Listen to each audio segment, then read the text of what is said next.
Hey, good afternoon, everybody. Welcome to another episode of Taste Space. So, right now I am getting ready to make some baby back ribs. I gotta cut them in about half. I already took the silver skin off that back, so when they cook up, they won't have that papery film that sometimes they have when they don't have the silver skin removed. And getting ready to season them with some dry rub that I made at home. But I wanted to discuss some things with you guys, primarily the difference between grilling and barbecuing. Traditionally, barbecuing is not grilling. Grilling is when you actually take meat and you put it on a grill over some coals and you're providing direct heat under it. I don't know if you guys can hear the kids in the background or not, so I'm going to close my kitchen window. No. So grilling is like direct heat. It's direct heat. It's like making burgers or what you would associate with grilling a burger or hot dogs. That's direct heat. Right up under that meat, the heat is, the heating source is pretty close. But when you're actually barbecuing, you want your heating source to be as far away from the meat as possible. And what this does is allows the meat to cook and break down without the potential for burning. And it allows for even distribution of the heating source. Because see, when you're grilling, you kind of have to move that meat around to get the kind of heating that you're looking for. But when you're barbecuing, the heating source or the heating element is not so close, so you don't have to worry so much about burning or overcooking. It's a much more slower process. It allows for the breakdown of those connective tissues in the meat. Let me show you what I'm talking about. A lot of times in your meat, you have the marbling of the fat, and in that marbling of the fat, it breaks down when it's cooked slow and on a consistent heating. And so that's actually what's going to contribute to your flavor. Your meat being flavorful and juicy.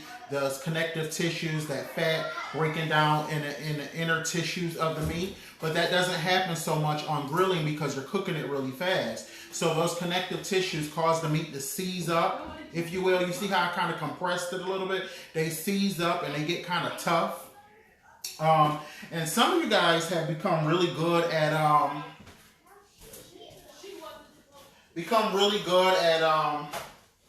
grilling, and so you figured out how to do it in a way that your meat does come out tender. But I want to encourage you, try smoking your meat. When you smoke your meat, you end up with a much better product, and the consistency of it, is just, tremendously different. Because in grilling, you may have some meat that actually was in the heating, so close to the heating source that they cooked a little too fast, and then by the time the other section of that same piece of meat got cooked, the piece that got cooked earlier is a little bit more tough and a little bit more, fibrous and just, not tender. But when you're smoking, it's more of an even distribution of the heat, so everything comes to cooking, at the same time. And when it's done, it all got done pretty much at the same time, as long as the thickness of the meat was, pretty much, consistent itself. So to me, smoking just delivers a much better product. Yeah. Hey. Welcome.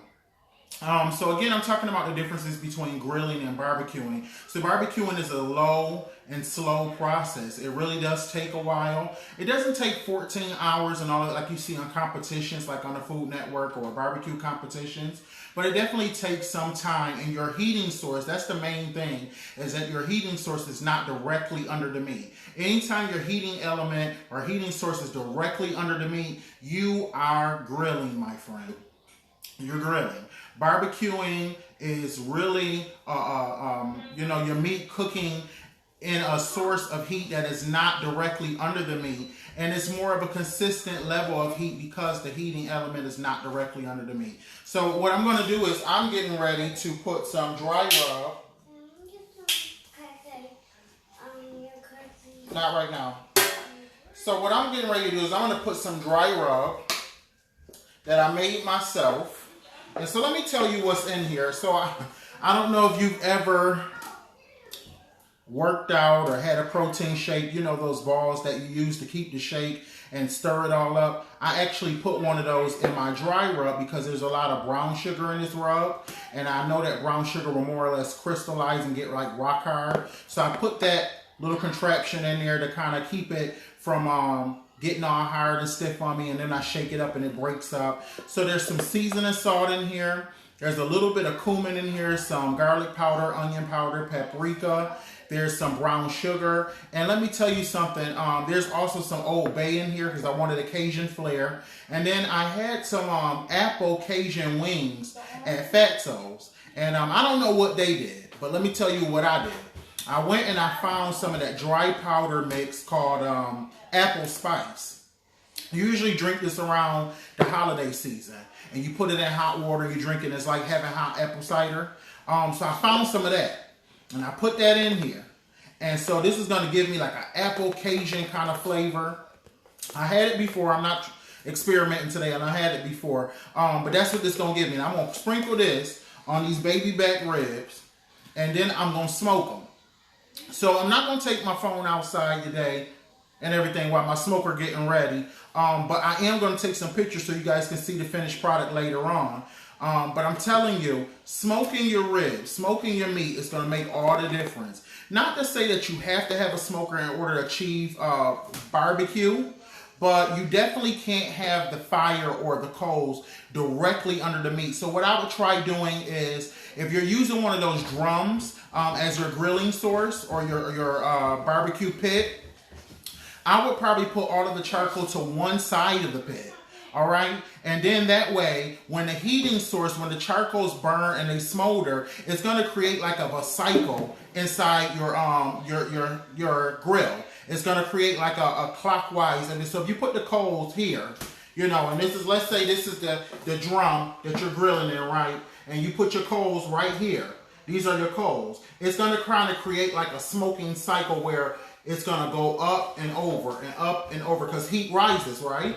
And so it's going to rise. It's going to start here. It's going to rise up. It's going to hit the walls of your grill because your hatch is going to be put down. And it's going to begin to just do like this inside there, okay? And I would more or less, you want to control your airflow as well because you don't want all of that good hot quality air to be going out of your barbecue hatch on the top.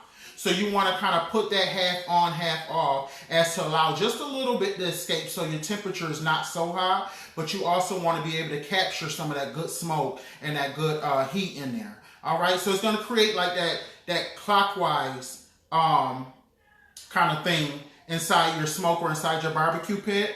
And then what I would do is, because my charcoals are on this side, I would more or less put my meat on the top of the grill over here, so that my heating element is not directly under my meat. And I think that'll be a great way for you guys to achieve like a smoke or a barbecue, which is a low and slow kind of a process. It takes a while. So at least give yourself about an hour and a half. You know, this is the time to make a turkey sandwich. For me, this would be a time for some chips and salsa, some yogurt. Listen, I have a whole meal before the meal, for real. I have a yogurt, chips, salsa, popcorn, water, whatever I'm going to have. And you just, you know, that way you don't trip out and be freaking out while your meat is cooking. All right. And so then when your meat is done, I want you to notice those bones. Your bones should be just a little bit tender. You know what I'm saying? Like you should be able to move your bones around a little bit because the meat is so tender that it's kind of like in all of that cartilage, all of those, all that sinew, all of that fat that's marbled throughout the meat has begun to break down, and it's going to kind of release those bones a little bit. I'm going to show you what I'm talking about. I'm going to show you. All right. So what I'm about to do is with my dry rub, I'm just going to begin to lightly season my ribs that I got here. And I'm going to pick it up so you can see.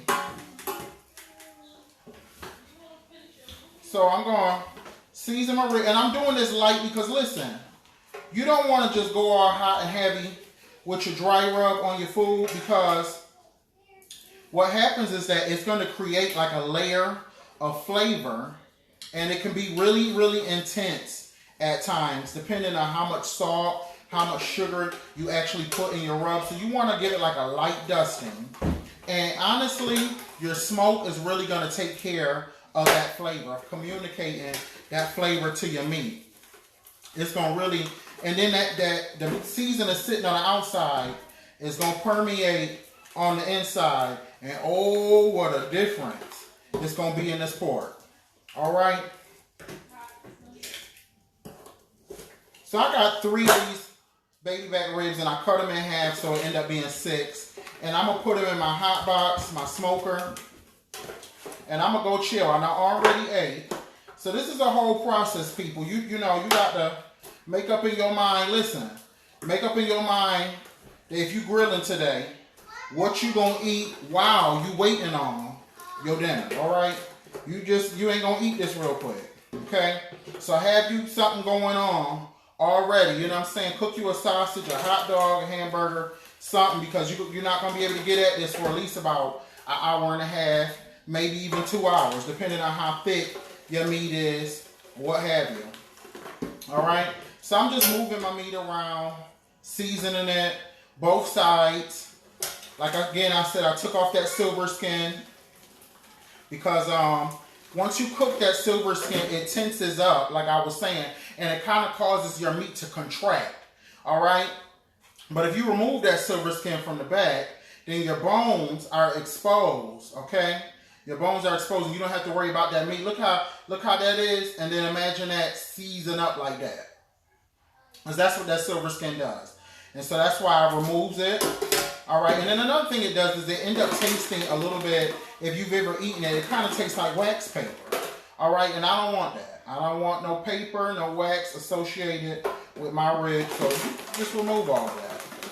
But I just wanted to take the time to express that to you guys. There is a difference between grilling and barbecuing. A lot of you guys are actually, you're grilling and you're calling it barbecue. I went somewhere recently and somebody had grilled some brisket, and brisket is not a meat that you want to grill because it has a lot of fat and connective tissue in it, and if you cook it too fast, all of that stuff seizes up on you. You see, look at that. Any of the little alarmment just seize up on you. That's how that meat react when you cook it on that grill. It get angry, it get tough, it get mad, it get disturbed, it seize up on you like that, and it fights you. It fights you. A lot of you people who are challenged in the teeth area, that meat gonna fight you. That meat gonna fight you. So you kind of need to barbecue. Get in the habit of barbecuing. And so you're getting rid of that direct heat. Again, like I said, if this was a grill, one of those grills, you put your heating element over here, put your meat over here. Not directly up under that heat because you don't want it to char. And you don't want to necessarily have to stand there all day and move it all around. So you put it over here where there's no heating element. And you just allow that heating element over here to cyclone or counterclockwise, distribute that heat. So you get a much more even heat distribution there. And you don't necessarily have to worry so much about moving the meat around. That's the beautiful thing about the smoker is because the heating element is nowhere near my meat, I don't have to worry about nothing burning. The worst thing that can happen in my scenario is that my meat may not be cooked. It may be undercooked, and the color may be there. Everything might look right and it might actually not be cooked, but I don't have to worry about it burning. I don't have to worry about it. You can always throw your meat in the oven or just put it back in the smoker and forget about it. But I don't have to worry about it burning. So you guys invest in a smoker. They're about $150, especially around Father's Day. You can get a really good deal. Even now, I would say you can get one for about $150. Go to Walmart. If you have a Kmart, go to Kmart. Anything with a mark on the end of it. It's going to be your best bet. All right. But I just wanted to share that with you guys. Begin to barbecue. Leave this direct heating thing alone. You know what I'm saying? I don't know what you like to eat, but get you some snacks so that you can eat something in the meanwhile. You won't die of hunger and all of that. A famine won't hit your life. But stop all this grilling. Especially ribs. All right? Spare ribs and baby back ribs. Don't grill them. Don't grill. And let me tell you something else. Y'all stop putting all this water on the food. Don't do that. I know you got fires going on in that grill, but you take you some seasons, the same seasons you put on your meat, put in some apple juice, mix with some water, all right? Or some apple cider, mix with some water, and put them seasonings in there. That way when you sprinkling to get the fires out, you ain't washing all the seasoning, and put some Worcestershire sauce in that water. So you ain't washing all the seasoning off the food, all right? I'm trying to help you. I'm trying to help y'all to get where I'm already at. All right. Smoking, you ain't got to worry. I ain't worried about no fire. I put this in that smoker, and because my heating source is not directly under my food, I ain't got to worry about no fire. Ain't no fire gonna happen. I ain't got to call the police. I ain't got to call the fire department. Everything gonna be all right. Why? Because my heating element is not even touching my meat. All right. And then let me tell you something else. You could put in a little source of moisture, put a little pot of water on the side where the meat is dripping down. That way, you know, it don't get so hot in there that the fire even flare up. I'm trying to help you. I know you've been doing it your way for a long time. I know you think your barbecue is the best. I know. I've been to your picnic. I done had your barbecue. Listen, you ain't too old to learn something. You ain't too young to learn something. All right? Smoke your meat. Smoke your meat. Give you a much better product. Everybody gonna love it. And it's something everybody is not doing. Now, I'm hoping more people gonna start doing it, but right as it stands, everybody ain't smoking. Yeah, y'all smoking something, but everybody ain't smoking meat. But start smoking your meat. It's gonna make the world of difference. I'm gonna be back a little while later about I don't know, let me see what time it is. It's 4:05 right now. I'm probably gonna be back around 6, 7. And I'm gonna show y'all what this thing looking like. I'm telling you, it's gonna blow your mind. Blow your mind. How juicy. All right?